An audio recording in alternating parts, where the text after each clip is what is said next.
성도 여러분은 밤하늘의 무수한 별을 볼 때 누가 이런 별을 만드셨나 이러한 생각을 해보시지 않는지요? 하늘과 땅은 처음 어떻게 생겨났을까요? 우리가 발 딛고 서 있는 이 땅, 이것을 영어로는 Earth, 이제 지구, 우리나라는 땅 이럽니다. 저는 우주에 대해서 좀 관심이 있었는데도 우리가 발 딛고 서 있는 이 땅 위에 그래도 무슨 이러한 천막이라고 하나요? 이러한 것들이 있으리라 이렇게 막연히 생각을 했습니다. 근데 나중에 알고 보니까 이제 대기권, 성층권, 그래서 그냥 지금서부터 우리가 발 딛고 있는 땅 위로 그냥 공기가 있고 그 위로 계속 가면은 달이 있고 태양이 있는 것입니다. 지금 화면에 보이는 것이 우리 태양계에 있는 별들을 보여줘요. 저 검은 것은 우주가 이제 빛이 없을 때 닿지 않는 곳들은 이렇게 검은 것을 드러내고 그곳에 저렇게 별들이 있습니다. 근데 저 별들 하나하나가 엄청나게 큰 거죠. 다 담아내기 위해서 어쩔 수 없이 저렇게 작게 그렸지만, 그래서 지금 저 별들이 이 우주 공간에 그냥 떠 있습니다. 우리 이 건물을 만들 때 보았는데 이 지하 공사가 위에 지상을 짓는 만큼 오랜 시간이 걸립니다. 그래서 지하를 토목 공사라고 해서 깊숙이 파고 철근과 시멘트와 모래로 콘크리트해서 얼마나 튼튼하게 짓는지 모릅니다. 그래서 지하가 튼튼히 지어지는 만큼 건물은 높이 올라갑니다. 이 건물 지은 분이 그러더라고요. 전쟁 나거나 지진 나면 이 건물 지하로 대피해도 된다고. 그만큼 자신하더라고요. 그런데 우주에 있는 저 별들을 보십시오. 지하가 없습니다. 지하. 그냥 공중에 떠 있는 것이에요. 그러면서 스스로 돌고 또 태양계에서는 태양을 중심으로 별들이 돕니다. 근데 얼마나 규칙적이고 안정적인지 멀미가 없어요. 우리가 차를 타거나 배를 타면은 멀미하지 않습니까?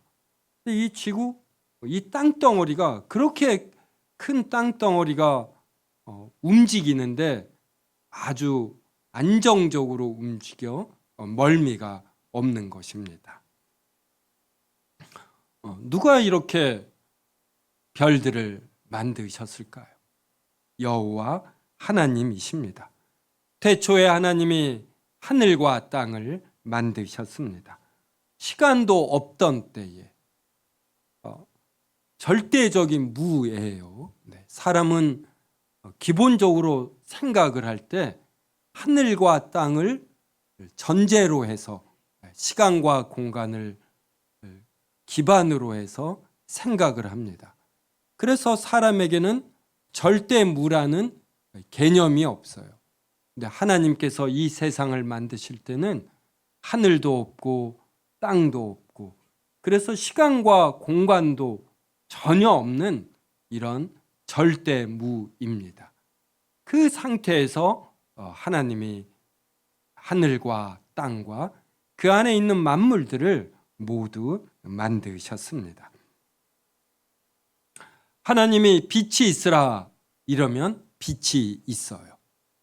왜 이러냐면 하나님은 영원하시고 스스로 존재하시고 그리고 전능하시기 때문입니다. 그래서 하나님이 무엇을 뜻하시고 이것을 실행하시겠다 이렇게 의지하시면 그대로 이루어집니다. 제가 빛이 있으라 그러면 빛이 없어요. 또 밥이 있으라 그러면 없습니다. 저는 배민을 이용해서 주문해야지 돼요. 그래서 시간이 걸리고 그 다음에 배민을 이용하려면 제가 돈이 있어야지 됩니다. 그런데 하나님은 전능하시기 때문에 무엇이 있으라 그러면 하나님의 그 능력에서 하나님이 원하시는 바가 그대로 실행이 됩니다. 그래서 우리가 사도신경도 첫 번째가 전능하사예요. 전능하사 천지를 만드신 하나님 아버지를 내가 믿는다. 이렇게 우리는 고백을 합니다. 오늘 창세기 1장이 본문인데 3절 보십시오. 하나님이 이르시되 빛이 있으라 하시니 빛이 있었고. 빛은 스스로 원래부터 존재하지 않고 하나님께서 존재하라 하실 때 존재했습니다. 빛에 여러 성질과 특성과 기능이 있지 않습니다. 빛은 밝고 따스하고 식물로 광합성을 하게 합니다. 또 입자와 파동이라는 이러한 이중적 신비한 특성도 갖습니다. 하나님은 빛에 이러한 특성들을 부여하시며 존재하게 하셨습니다. 그래서 하나님은 전능하시고 동시에 가장 지혜로우시기 때문에 어떤 물질이 존재할 때에 이 물질에 가장 어울리는 이러한 특성까지 부여하십니다. 1장 24절 보십시오. 하나님이 이르시되 땅은 생물을 그 종류대로 내되 가축과 기는 것과 땅의 짐승을 종류대로 내라 하시니 그대로 되니라. 다양한 가축과 기는 것과 짐승, 이것이 맨 처음서부터 하나님의 뜻과 계획 속에서 다양하게 존재했습니다. 그리고 하나님은 마지막으로 사람을 만드셨습니다. 사람이 가장 귀한 존재이기 때문에 다른 모든 것들을 만드시고 사람이 존재하여 살아가는 데 필요한 모든 것들을 만드시고 맨 마지막에 가장 귀한 존재, 주인공인 사람을 만드셨습니다. 창세기 1장 27절과 28절 저와 한 절씩 다시 한번 읽어봅시다. 하나님이 자기 형상 곧 하나님의 형상대로 사람을 창조하시되 남자와 여자를 창조하시고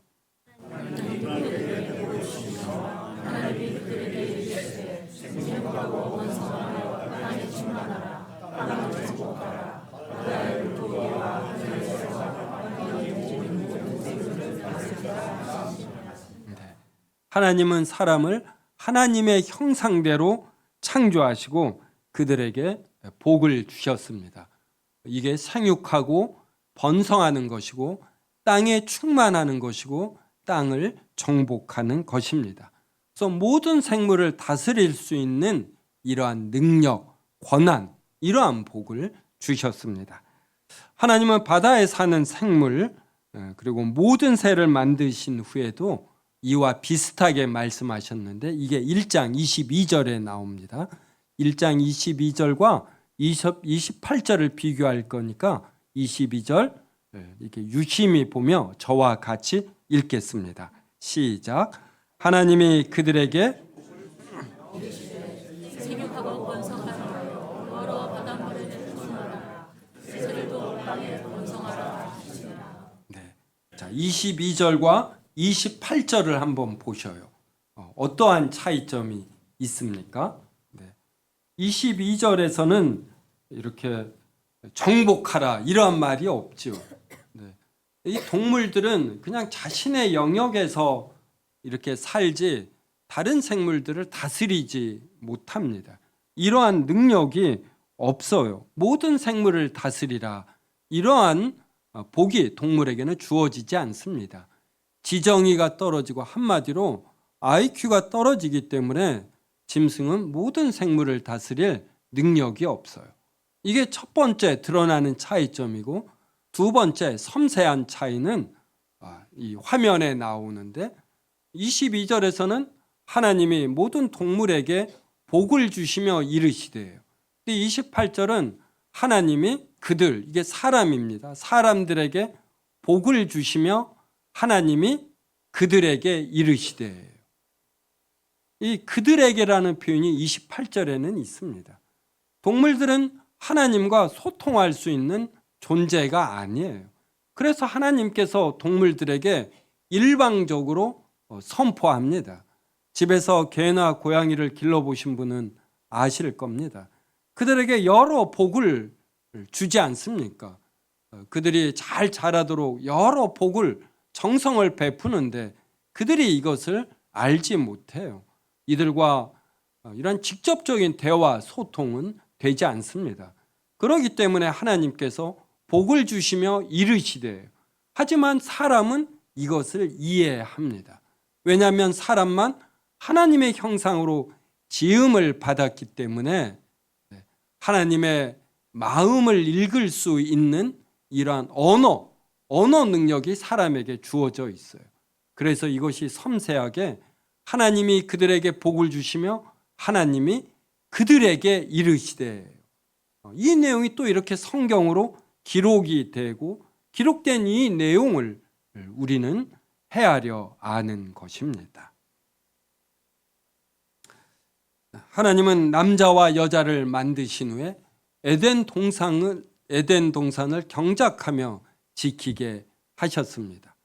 우리 앞에 공원이 있지 않습니까? 구청에서 사시사철 정말 정성을 기울여 경작합니다. 그런데 이 공원에 고양이들이 많아요. 이들은 절대로 이 공원을 경작하며 지키지 않습니다. 그냥 그 안에서 뛰놀지. 그래서 경작하며 지키는 것은 하나님의 형상으로 지음을 받은 존재에게만 주어지는 권한이고 의무예요. 그래서 현대법에서도 노동은 의무이자 권리가 됩니다. 그 다음에 또 하나님은 둘이 한 몸을 이루라, 이렇게 아담과 하와에게 말을 했습니다. 또 하나님의 형상대로 지음을 받은 자는 교제하며 육적으로, 정서적으로, 영적으로 하나가 되는 이러한 교제의 기쁨을 알고 누리는 존재입니다. 그런데 여호와 하나님의 영원 자존 전능을 믿지 않는 이들은 하나님께서 이렇게 창조하신 것을 믿지 아니하고 스스로 사물들이 어떤 생명체로, 그리고 다양한 생명체들로 발전했다라는 진화론을 믿습니다. 진화론은 사전적 정의가 생물의 다양성이나 적응성이 오랜 시간이 지나는 동안 변화되거나 전개되어 온 과정을 연구하는 학문입니다. 화면에 나오죠. 생물의 다양성이나 적응성이 오랜 시간이 지니는 동안 변화되거나 전개되어 온 과정을 연구하는 학문입니다. 진화론의 전제는 오랜 시간이에요. 계속해서 우연을 통해서 물질에서 초기 생명체가 나오고, 이것이 복잡한 생명체로 나오는데 이게 엄청난 우연이 작동되어야지 됩니다. 단지 산술적으로는 원숭이가 타자기 앞에서 타자기를 막 치는데 우연히 심청전이라는 소설이 되어 나오는 확률이에요. 이 정도 확률이 되어야 이러한 사람과 같은 이러한 고등동물이 나온다라고 진화론은 생각합니다. 그러기 위해서 오랜 시간을 이들은 전제로 합니다. 진화론은 생물이 왜 다양한지, 생물의 환경에 어떻게 적응하는지를 관찰하여 법칙을 찾아냅니다. 여러분, 과학이라는 것은 관찰하는 거예요. 그래서 경험을 통해서 이런 반복되는 관찰을 통해서 어떤 반복되는 현상이 있거든요. 이것을 발견해내는 것이 과학인 것입니다. 그러므로 생물이 처음 어떻게 생겨났는가, 이것은 관측이 됩니까, 안 됩니까? 관찰이 안 돼요. 먼 오래전의 일이거든요. 그래서 진화론은 생명의 기원에 대해서는 다루지 못합니다. 그러할 것이라고 현재 일어나는 현상을 통해서 과거에 이러했을 것이라고 추측하는 정도에 그칩니다.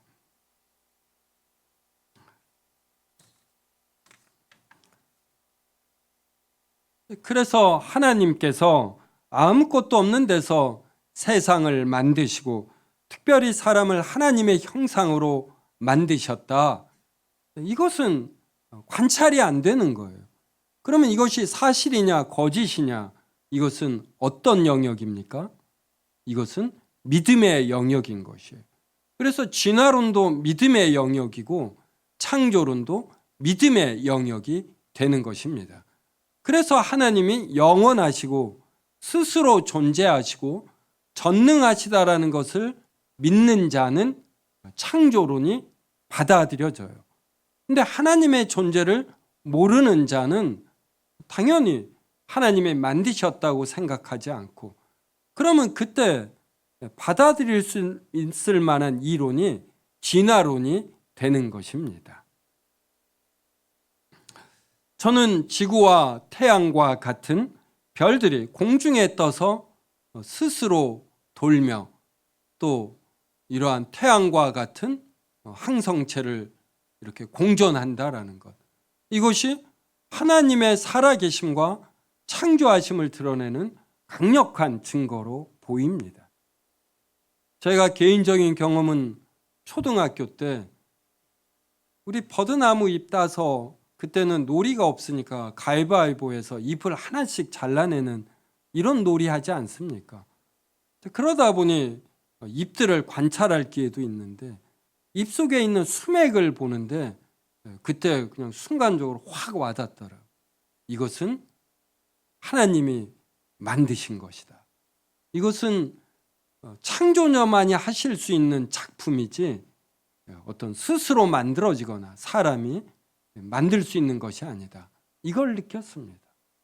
또 낙엽이 지는 이러한 단풍, 계절의 순환을 보면서 또 인체에 대해서 이해하면서도 하나님의 창조하심을 느껴요. 우리가 무엇을 먹습니다. 이것이 소화가 되면서 에너지로 방출이 되는데 하루에 3번 먹습니다. 이렇게 우리가 80, 90, 100년을 삽니다. 이러한 기계를 사람이 못 만들어냅니다. 특히 세포를 보면 눈에 보이지 않는 그 작은 세포에 어떻게 그렇게 정교한 세포의 기능이 이루어집니까? 반도체 속에 그렇게 많은 정보가 저장이 되는데 이러한 반도체를 만든 사람이 있듯 세포를 만드신 하나님이 있어요.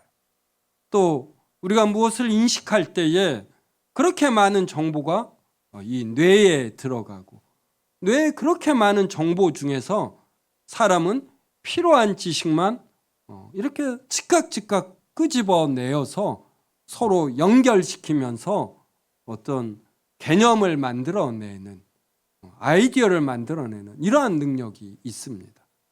요사이 AI가 개발되면서 더 인류에게 당면한 문제는 에너지예요.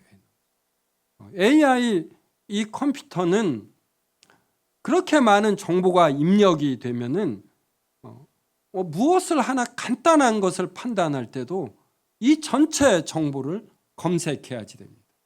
근데 사람은 필요한 것만 끄집어내요. 그래서 우리는 밥만 먹어도 이러한 머리를 굴리는데 별 에너지 부족이 없습니다. 그런데 컴퓨터들은 엄청난 에너지가 드는 거죠. 그러니 하나님께서 사람을 얼마나 창조를 잘하셨는가, 이게 느껴져요. 그런데 사람들은 저와 똑같은 우주를 보고 계절의 순환을 보고 세포를 보고 뇌의 기능을 보면서도 하나님이 아니라 진화를 생각해내는 것입니다. 오늘 우리가 첫 번째 찬송가가 78장입니다. 우리 찬송가 78장 한번 볼까요? 오늘 찬양을 참 우리가 은혜 있게 그리고 힘 있게 했어요. 가사 한번 음미해 봅시다. 저 높고 푸른 하늘과 수없는 빛난 별들을 지으신 이는 창조주. 그 솜씨 크고 크셔라. 날마다 뜨는 저 태양 하나님 크신 권능을 만백성 모두 보라고 만방에 두루 비치네. 날마다 뜨는 저 태양이 하나님의 크신 권능을 나타내는데 많은 사람들은 진화론을 생각합니다. 2절 보십시오. 해지고 황혼 깃들 때 동편에 달이 떠올라 밤마다 귀한 소식을 이 땅에 두루 전하네. 행성과 항성 모든 별 저마다 제길 돌면서 창조의 기쁜 소식을 온 세상 널리 전하네. 창조의 기쁜 소식을 전하는데 이걸 못 받아들입니다.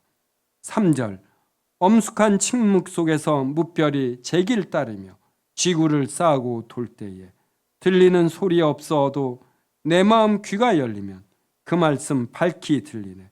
우리를 지어내시니 대주제 성부 하나님. 네. 들리는 소리 없어도 내 마음 귀가 열리면 그 말씀 밝히 들립니다. 그래서 창조냐 진화냐는 증거의 문제가 아니에요. 믿음의 문제이고 시각의 문제입니다. 그래서 히브리서 11장 3절이 뭐라고 합니까? 히브리서 11장 3절 같이 읽겠습니다. 믿음으로 모든 세계가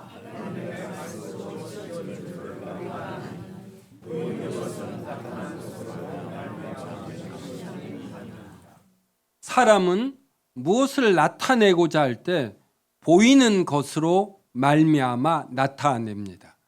그래서 사람은 무에서 뭘 만들어내지 못해요. 기존의 것을 높은 부가가치 있게 잘 만드는 걸 우리가 과학이라고 해요. 과학. 그래서 기존의 것을 우리는 잘 이용해서 다른 것을 만들어냅니다. 그래서 보이는 것은 나타난 것으로 말미암아요. 이게 사람의 영역입니다. 하지만 하나님은 전능하시기 때문에 본인이 모든 능력을 갖고 계셔요. 그래서 하나님은 무엇을 뜻하시면 바로 이 뜻이 구현이 됩니다.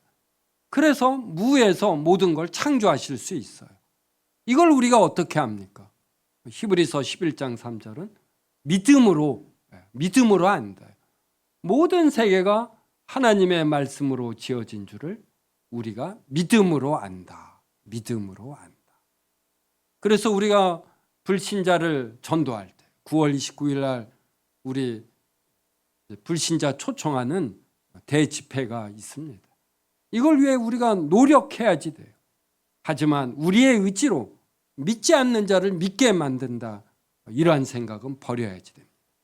하나님의 성령께서 임하시면 그의 마음이 부드러워지면서 그에게도 믿음이 생겨서 보이지 않는 것을 이렇게 확실하게 인식하는 이러한 능력이 생기는 것입니다. 그래서 우리가 믿음이 있으면 이렇게 78장의 가사를 우리가 음미할 수 있는 것이에요. 이러한 아주 풍성한 정서가 생깁니다. 그러니까 지정의가 풍성해지는 것이에요. 믿음이 확고하고 성장하는 자는 이러한 예수를 알고 하나님이 만드신 여러 아름다움을 누릴 줄 아는 정말 귀한 존재가 되는 것입니다. 우리 눈에 보이는 것은 진실의 일부에 지나지 않음 꼭 아셔요. 이것을 물리학에서도 암흑물질이라고 합니다. 이렇게 관측이 되지 않는데 분명히 어떠한 존재가 있어요. 그래야만 현상이 설명이 됩니다. 암흑물질은 우주를 구성하고 있는 것으로 추정되지만 아직 알려지지 않은 물질로 알려진 물질보다 5배 이상 많다 이럽니다. 그러니까 물리학에서도 알지 못하는 암흑물질이 자신들이 아는 것보다 5배 많다 이렇게 인정을 해요. 암흑물질이 있듯 암흑에너지가 있습니다. 어떤 관측되지 않는 에너지를 상정해야만 현재 우주의 현상이 설명이 됩니다. 이 암흑에너지도 알려진 에너지보다 더 많은 것이에요. 그래서 사람이 자신이 경험한 것, 자신이 관측한 것만으로 옳고 그름을 판단하는 것이 얼마나 어리석은가 이걸 알아야지 됩니다. 그래서 사람은 자신의 경험을, 자신의 옳고 그름을 믿으면 안 돼. 우리는 끊임없이 성령 하나님의 인도를 받아야지 되고, 하나님의 진리가 계시된 성경 내에서 성경의 안내를 받으며 풍성한 생각, 풍성한 상상력, 그리고 참된 창의력을 발휘해야 합니다. 그래서 우리가 진화론 대신에 창조론을 믿는다라는 것은 우리의 인식 능력에, 사람의 인식 능력에 한계가 있음을 고백하는 것이고, 성경만이 진리를 담고 있다라고 인정하는 것이고, 영원하시고 스스로 존재하시고 전능하신 하나님은 만물을 무에서 만드시고 만드신다라고 우리가 고백하시는 것이죠. 이러한 하나님은 우리가 죽을 때 우리의 영혼이 가는 천국도 만드신다. 이걸 또 우리가 믿는 것입니다. 저는 이 확신이 분명히 있습니다.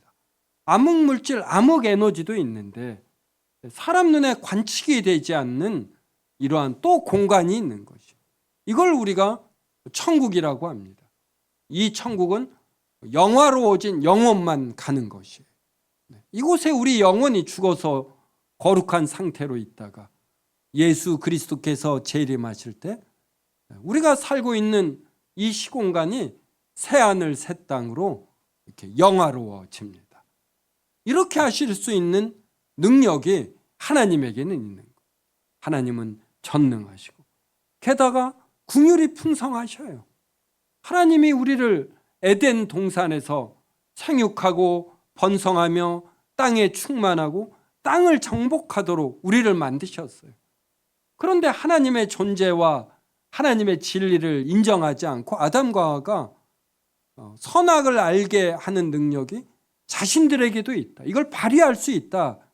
이러며 선악을 알게 하는 나무의 열매를 따먹은 것입니다. 그때부터 이 땅은 정복을 안 당해요. 즉시 가시덤불과 엉겅퀴를 냅니다.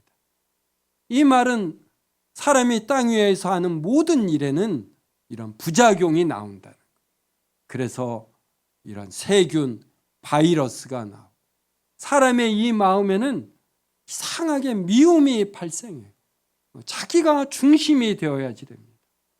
이것들이 안 생기면 좋은데 이러한 가시덤불과 엉겅퀴가 반드시 생겨요.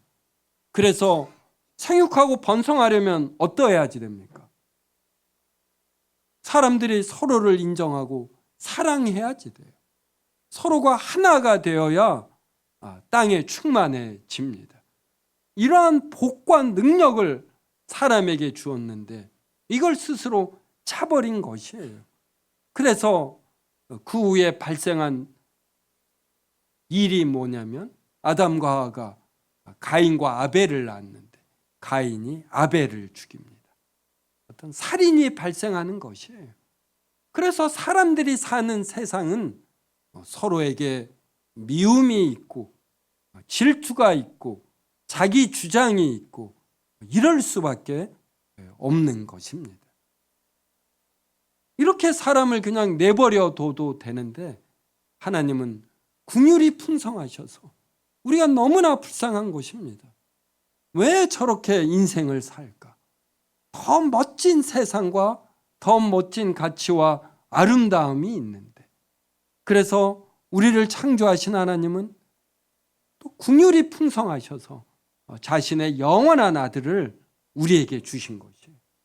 그래서 그 영원하신 아들 예수 그리스도께서 하나님이신데 사람이 되셔서 사람이 지켜야 하는 모든 율법을 지키시고, 그리고 사람이 지고 죽어야 되는 죄값을 짊어지고 십자가에서 극심한 고통을 받고 죽으신 것입니다.